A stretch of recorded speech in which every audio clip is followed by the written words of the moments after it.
Hello అండి, hi, welcome back to our channel. గంటల తరబడి కూడా చిక్కబడకుండా ఉండే ఈ సేమియా పాయసం ఒకసారి ట్రై చేయండి. సాయంత్రం వరకు కూడా చిక్కబడదు, అంత బాగుంటుంది, అంత టేస్టీగా ఉంటుంది. 10 మినిట్స్లో ఈజీగా రెడీ చేసుకోవచ్చు. పిల్లలు ఎవరైనా అడిగినప్పుడు తొందరగా ఇలా చేసి పెట్టండి, ఇష్టంగా తింటారు. అది ఎలా చేసుకుందామో చూసేద్దాం రండి. దానికోసం ముందుగా ఒక కడాయి తీసుకొని దాంట్లోకి 2 టేబుల్ స్పూన్ల నెయ్యి అనేది వేసుకోవాలి. ఈ నెయ్యి వేసుకొని ఇది కొంచెం వేడైన తర్వాత దీంట్లోకి డ్రై ఫ్రూట్స్ అనేది వేసుకోవాలి. డ్రై ఫ్రూట్స్ కొంచెం కిస్మిస్ ఇట్లా కొంచెం ఎక్కువగా ఉంటేనే బాగుంటుంది దీంట్లోకి. తర్వాత అవి తీసి పక్కన పెట్టేసుకొని 1 కప్పు సేమియా నేను ఇక్కడ తీసుకున్నాను. ఈ సేమియా నెయ్యిలో వేసుకొని ఇలా వేయించుకోవాలి, కలర్ చేంజ్ అయ్యేంత వరకు.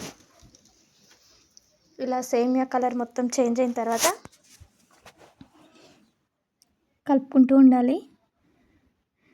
దీంట్లోకి మనం ఏ కప్పుతో అయితే సేమియా తీసుకున్నామో అదే కప్పుతో దీంట్లోకి 1 కప్పు సగానికి పాలు అనేటివి వేసుకొని ఇలా కలుపుకోవాలి. పాలు వేయగానే కొంచెం గట్టిగా ఉంటుంది, అలా గట్టిపడకుండా ఉండడానికి ఇలా కలుపుకొని మూత పెట్టేసుకోవాలి. తర్వాత మూత తీసి ఇలా మధ్యలో మెల్లమెల్లగా కలుపుకుంటూ ఉండాలి.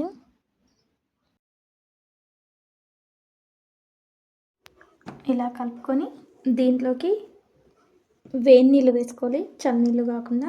వేడి నీళ్ళు వేసుకోవడం వల్ల చిక్కబడకుండా ఉంటుంది. నేను ఇక్కడ ఏ కప్పుతో అయితే సేమియా తీసుకున్నానో అదే కప్పుతో 2 కప్పుల వేడి నీళ్ళు అనేటివి తీసుకున్నాను. ఈ వేడి నీళ్ళు వేసుకొని మొత్తం కలిసేటట్లు ఇలా కలుపుకుంటూ ఉండాలి.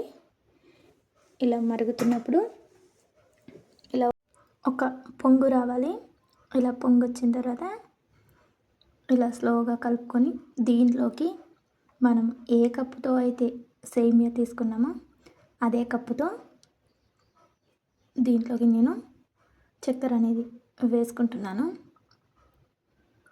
ఇలా చక్కెర వేసుకొని స్లోగా ఇలా కలుపుకోవాలి.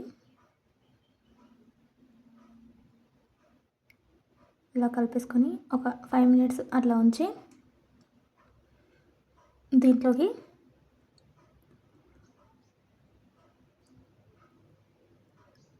ముందుగానే ఫ్రై చేసి పెట్టుకున్న డ్రై ఫ్రూట్స్ వేసుకోవాలి.